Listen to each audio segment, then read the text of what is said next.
नमस्कार। आकाशवाणी पटना की ओर से 3 नए आपराधिक कानूनों पर आधारित विशेष कार्यक्रम में मैं डॉक्टर सविता पारीक आपका स्वागत करती हूं। श्रोताओं, जैसा कि हम सभी जानते हैं कि 1 जुलाई से देश में 3 नए आपराधिक कानून लागू होने जा रहे हैं। ये कानून हैं भारतीय न्याय संहिता, भारतीय नागरिक सुरक्षा संहिता और भारतीय साक्ष्य अधिनियम।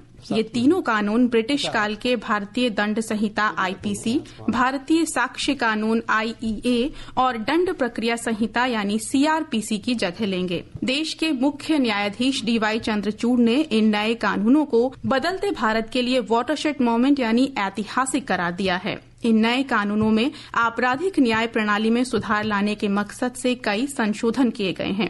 साथ ही कुछ नए प्रावधान भी जोड़े गए हैं। क्या है ये सुधार और प्रावधान और किस तरह समय पर न्याय दिलाने में ये कानून मददगार साबित होंगे, इन्हीं मुद्दों पर बातचीत करने के लिए आज हमारे साथ इस स्टूडियो में मौजूद हैं 1990 बैच की भारतीय पुलिस सेवा की सेवानिवृत्त अधिकारी अनुराधा शंकर। आप मध्य प्रदेश पुलिस में महानिदेशक रहने के साथ ही कई महत्वपूर्ण पदों पर कार्य कर चुकी हैं। अनुराधा जी, इस कार्यक्रम में आपका बहुत बहुत स्वागत, अभिनंदन। नमस्कार मैम। कहते हैं कि आवश्यकता आविष्कार की जननी होती है। उसी तर्ज पर समाज में बदलाव और सुधार भी जरूरत के आधार पर ही किए जाते रहे हैं। तो हम आपसे जानना चाहेंगे कि आखिर देश को इन 3 नए कानूनों की आवश्यकता क्यों महसूस हुई? देखिए सविता जी, बहुत जमाने से नए कानूनों के बारे में चर्चा हो रही थी। जैसा आपने खुद ही अभी बताया कि ब्रिटिश राज के समय के बने हुए ये कानून हैं। इन कानूनों के बारे में सबसे विशेष बात यह है कि 1857 के पहली स्वतंत्रता संग्राम के बाद जब रानी विक्टोरिया का राज भारत पर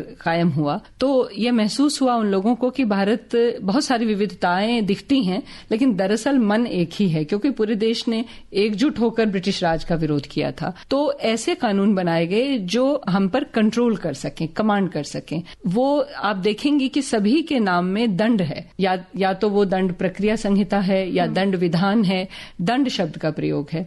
जबकि अपराध जब घटित होते हैं, जिस कारण से भी घटित होते हैं, तो कार्य यहाँ पुलिस का कार्य जो है या जो भी क्रिमिनल जस्टिस सिस्टम के एजेंसीज का कार्य है कि वो न्याय प्रदाय करे, जस्टिस प्रदाय करे, ना कि दंड की ओर ही सिर्फ देखे। क्योंकि जरूरी नहीं है कि हर शिकायत जो है वो सही ही हो। कई शिकायतें गलती से भी हो सकती हैं, कई शिकायतें दुश्मनी से हो सकती हैं। तो इसलिए ये जरूरी था। और जो भारत 1858 में 1860 में था वो भारत तो अब है नहीं, 1947 में था वो भारत भी नहीं है। तो बदलते परिवेश में और खास करके पिछले 2-3 दशक में तो जो तकनीकी परिवर्तन हुए हैं, विशेषकर नई पीढ़ी तो एकदम दूसरी ही दुनिया में रहती है। जितनी वो फिजिकल स्पेस में रहती है उतनी ही वो साइबर स्पेस में रहती है। तो इन सारी चीजों को देखते हुए इन नए कानूनों की आवश्यकता थी। और इसके ऊपर काफी दिनों से आप जानती हैं कि कई सारे लॉ कमीशन बैठे थे और अनेक लॉ कमीशंस के बाद फिर चर्चाएं होकर के और माननीय सुप्रीम कोर्ट के एक छत्र छाया के तले बहुत सारे लीगल एक्सपर्ट्स ने बैठकर इसको काफी तैयारी से तैयार किया है। तो ये समय की मांग थी। जी बिल्कुल, समय की मांग के आधार पर ये नए कानून बनाए गए। मैम, कहा जा रहा है कि इन 3 नए कानूनों में भारतीयता, भारतीय नागरिक और संविधान को प्राथमिकता दी गई है। तो आपसे जानना चाहेंगे कि वो क्या विशेषताएं हैं जो इन कानूनों को पनिशमेंट सेंट्रिक बनाने के बजाय जस्टिस सेंट्रिक बनाती हैं, यानी सजा के बजाय न्याय पर ज्यादा फोकस है। देखिए, सबसे पहली बात तो यह है कि किसी औपनिवेशिक शक्ति ने नहीं बनाया। इन कानूनों को हमारे ही देश की संसद ने, हमारे देश के न्यायविदों ने और न्यायपालिका ने, जो कायदे से जिनको बनाना चाहिए, यानी हमने बनाया इसको। ये सब हमारे या तो प्रतिनिधि हैं या हमारे द्वारा चुने हुए लोग हैं। तो इन लोगों ने बनाया है तो निश्चित ही ये भारतीय ही होगा, क्योंकि किसी ने 7 समुद्र पार से आकर इसको बनाकर हमारे ऊपर नहीं थोप दिया। तो इसलिए इसमें जमीनी जो सच्चाई है वो उसमें दिखनी चाहिए। जहां तक इसका दंड और न्याय, तो दांडिक जो भी औपनिवेशिक शक्ति होगी वह आप पे कब्जा करने के लिए बैठी है, तो उसके प्रावधान ज्यादातर दांडिक ही होंगे। लेकिन यदि हम अपने आप के लिए कानून बनाते हैं तो हम अपने ही नागरिकों को दंड देकर तो देश नहीं चला सकते, हम न्याय देकर चला सकते हैं। इसलिए इसके प्रावधान न्यायमूलक अधिक हैं।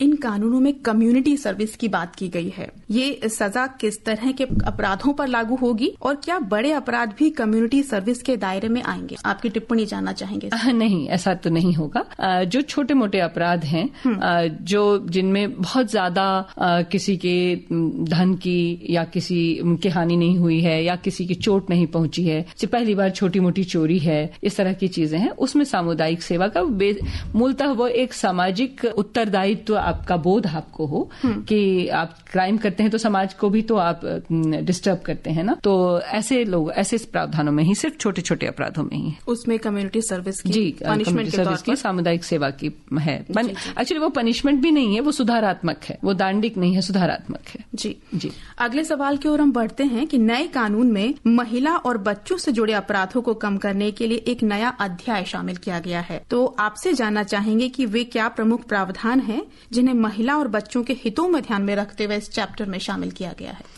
तो ये एक बहुत अच्छी चीज है। वैसे इन पूरे कानूनों में चैप्टराइजेशन अलग तरीके से किया गया है ताकि जो इधर उधर बिखरे हुए चीजें थे उनको एक जगह इकट्ठा करके और समग्र रूप से दिया गया। तो एक अलग से चैप्टर महिला और बालकों के ऊपर जो अपराध हैं उनके बारे में दिया गया। उसमें यौनिक अपराधों की सेक्शंस हैं, वो मैं पर्टिकुलरली नहीं बताऊंगी क्योंकि वो बहुत बोझिल हो जाएगा, लेकिन मैं जिसको कहते हैं मोटा मोटी बता रही हूँ कि उसमें जो यौन अपराध हैं वो हिंसा, जो शारीरिक हिंसा होती है वो, धोखाधड़ी है वो, शोषण है किसी भी प्रकार का वो, अधिकारों से वंचित करना किसी भी प्रकार से वो, ऐसे जो अपराध हैं, ऐसे अपराधों का एक वो करके और उनको एक चैप्टर में डाला गया। तो वो क्या है कि फिर आपको एक जगह वो सारा कुछ उपलब्ध भी है और वो था पहले भी, ऐसा नहीं है कि पहले नहीं था, लेकिन उसको थोड़ा और आधुनिकीकरण करके समकालीन जो समस्याएं हैं इसमें एक बहुत बड़ा हिस्सा उन जो मैंने आपको कहा वर्चुअल स्पेस का है, वो भी उसमें उसके बारे में भी विचार किया गया है। तो समकालीन समस्याओं को भी जोड़ करके इसको बनाया गया है।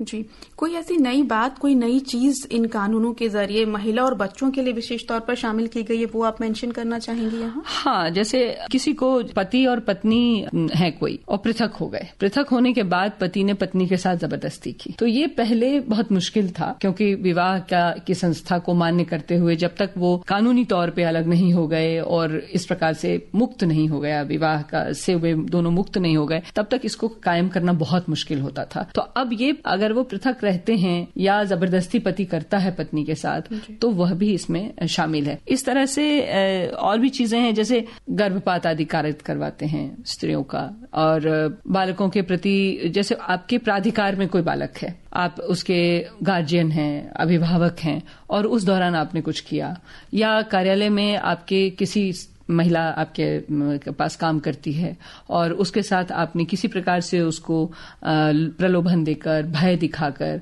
आपने उसके साथ कोई गलत कार्य किया, यौनिक शोषण किया, उसके जो अधिकार थे उससे वंचित किया, तो इसके ऊपर है।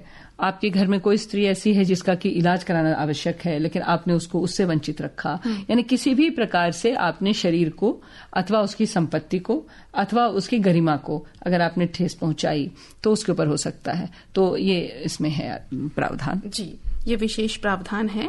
अब हम पढ़ते हैं, जैसा कि आपने शुरुआत में भी बताया था कि तकनीक भी एक वजह रही इन नए कानूनों के बनने की, तो आपसे जानना चाहेंगे कि किस तरह से तकनीक को बढ़ावा दिया गया है इन कानूनों में, और क्योंकि ये टेक्नो फ्रेंडली बनाने की बात की गई है, न केवल पीड़ित के लिए बल्कि पुलिस और न्याय व्यवस्था के लिए भी तकनीक का काफी इस्तेमाल किया गया है इन कानूनों के जरिए। और साथ ही साथ आपसे जानना चाहेंगे विस्तार से व्हाट इज EFIR और 0 FIR, उसके बारे में भी इन कानूनों में काफी हमको देखने और सुनने को, पढ़ने को मिल रहा है।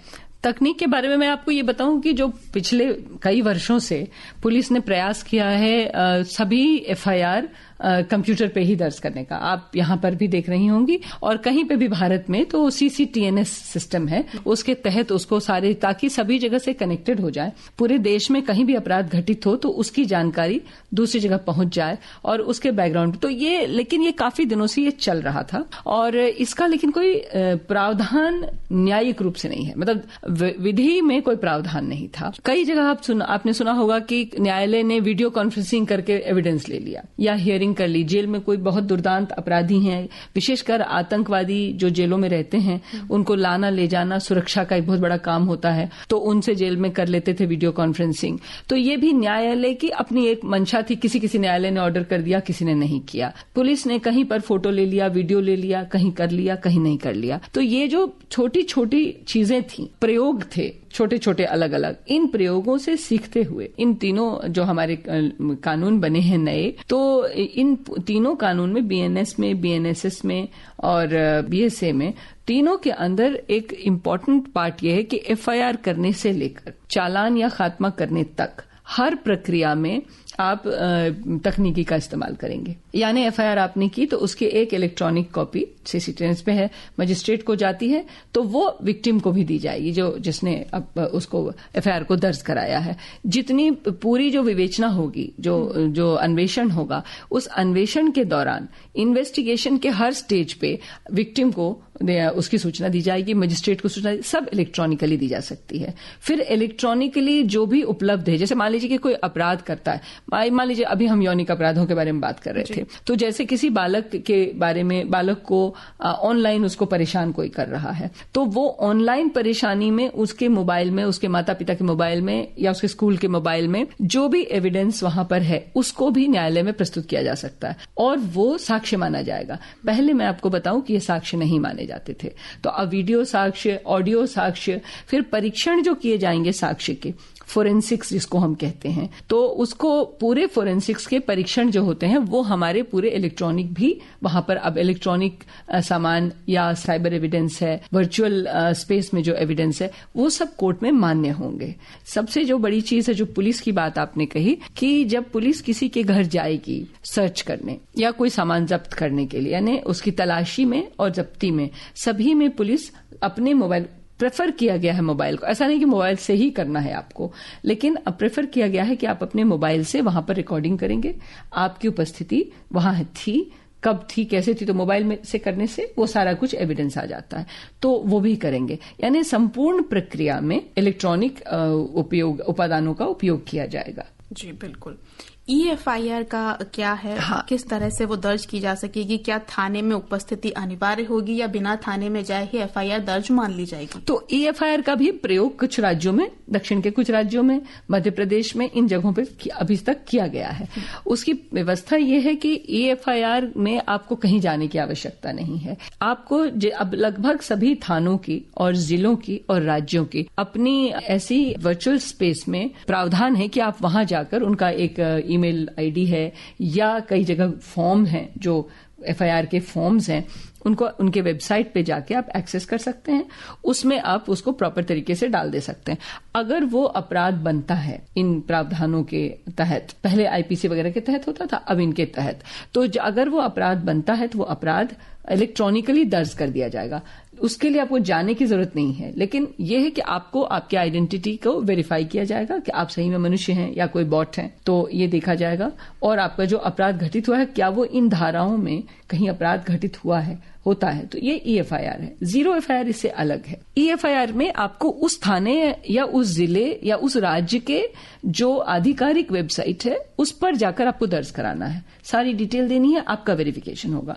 लेकिन जीरो एफआईआर आप फिजिकली, अब जैसे मान लीजिए कि आप पटना में हैं और जो आप यहां से निकलकर गए मुजफ्फरपुर, तो आपके घटना जो हो गई, जो भी घटना पटना में हुई जाते हुए, लेकिन आप रुक नहीं पाए, आपको किसी आवश्यक कार्य से मुजफ्फरपुर जाना था, आप मुजफ्फरपुर पहुंचे और आपको ये था कि हमको एफआईआर दर्ज करानी, तो पहला जो थाना आपको दिखा, आप वहां पहुंच गए और आपने उस थाने में कहा कि हमारे साथ पटना से निकलते हुए फला फला जगह, अब वो कहीं भी हो सकता है रास्ते में, फला अटल पथ पे हो गया कि हाजीपुर पहुंच के हो गया कि पुल पे कुछ हो गया, ऐसे कोई हमारे साथ पर्स लूट के ले गया या कुछ भी, कोई भी अपराध हो गया, तो अब हमको आप इसका अपराध दर्ज कीजिए। तो ये अपराध जो है ये उस थाने वाले को दर्ज करना पड़ेगा। पहले नहीं करते थे, वो कहते थे कि हमारी टेरिटरी नहीं है, जहां अपराध हुआ है वहीं जाइए आप। तो अब वो दर्ज करना पड़ेगा जीरो एफआईआर, और उसके बाद उसको with in a time, stipulated time limit में उसको आपको भेजना पड़ेगा जिस थाने में, जिस थाना क्षेत्र में वो घटित हुआ है, और उसकी वहां पे विवेचना या अन्वेषण होगा। जी बिल्कुल।